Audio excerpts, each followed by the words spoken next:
11 sa maong eleksyon mga kasama. Kumusta kaha ang Rehiyon 11 sa gilusad mga kasama nga pinili ay o adlaw sa pinili ay kagahapon. As pikas linya karon ato makauban mga kasama si Police Major Catherine De La Rey, Police Regional Office 11 spokesperson. Ma'am Catherine, good morning.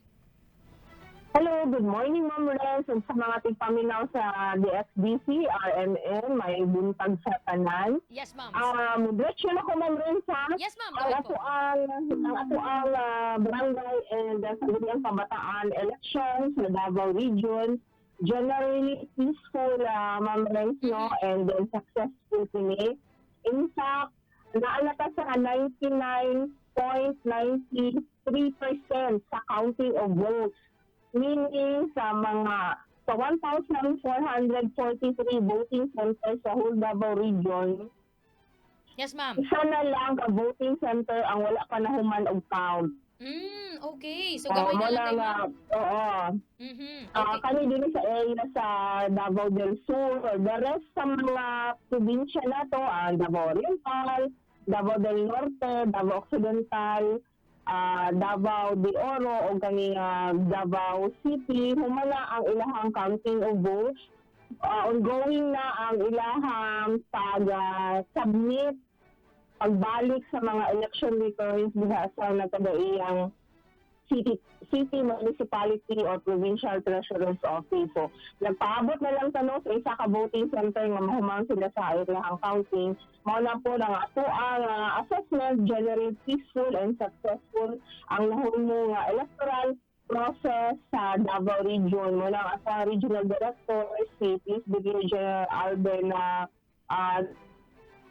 aton ayon no sa security forces. Yes, ma'am. O kaning local government agencies, local government stakeholders, and of course the whole community, no, sa collective effort, naghihimo, support and cooperation para mamahimong very successful ang DSTA 2023. Yes, ma'am. Thank you kaayo sa ingon anak nga update. Ma'am, kining sa vote buying, wala ba mo'y mga nadawat nga reports, ma'am? Sa vote buying, wala man tayo nakuha na report. Dito na ta sa liquor ban kay mga nagdakan.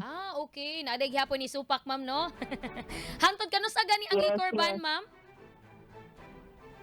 Ang humana ang liquor ban, hantod mo to 11:59 p.m. kagahapon, October 30.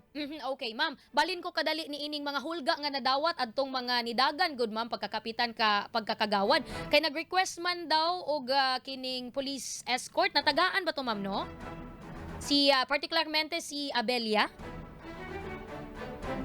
Double check na ko naman kung tagaan, pero ang ato ang kuan ana kay walay hitabo, meaning safe and secure ang mga nidagan sa pagkabarangay kapitan o ubang barangay ang mga kagawad katong naamak gali yung mga reporter na asa like threat sila ang kinabuhi. Alright, ma'am. Lastly, sa bahin sa update sa BSKE, naba mo'y nadawat nga report, ma'am, bahin sa kining murag kasaamok dito sa Dimolok, Malita?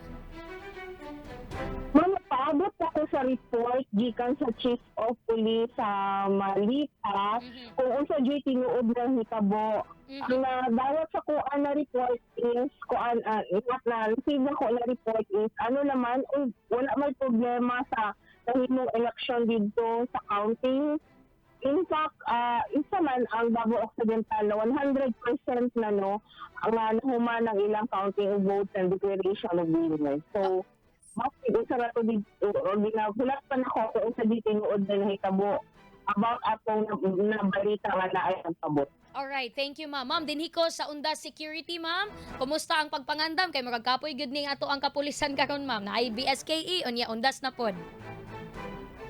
Yes, ma'am. In fact, today, nasa na hinuon na soft deployment diha sa mga sementeryo. Pero ang full deployment nato og sa November 2. So, dire-diretso ang trabaho sa police, no? Pero ano man jud na ang amo ang commitment to make sure na safe and secure ang katawhan sa Davao Region. So, full deployment na ta sa November 1 o November 2. Ang panawagan sa Regional Director si Chief Brigadier Alden Delvo na sa community is follow lang po ninyo ang mga guidelines sa mga mentoryo na adtuan ninyo kay per municipality or per city, lahi-lahi man ang kaning guidelines. So, ang pinaka-basic ana nga walay magdala og any other dealing weapon. So, dayon kita nga magpinabangay na para po himo nga peaceful lang ato ang paghinumdum sa ato ang mga loved ones. Alright. Ma'am Catherine, salamat kayo sa imong panahon, ma'am, and God bless po. Daghang po kayo salamat, Ma'am Renz. God bless and keep safe po everyone. Ato nakauban mga kasama ang active kaayo nga spokesperson sa Police Regional Office 11, Police Major Catherine De La Rey. Bantay Balota.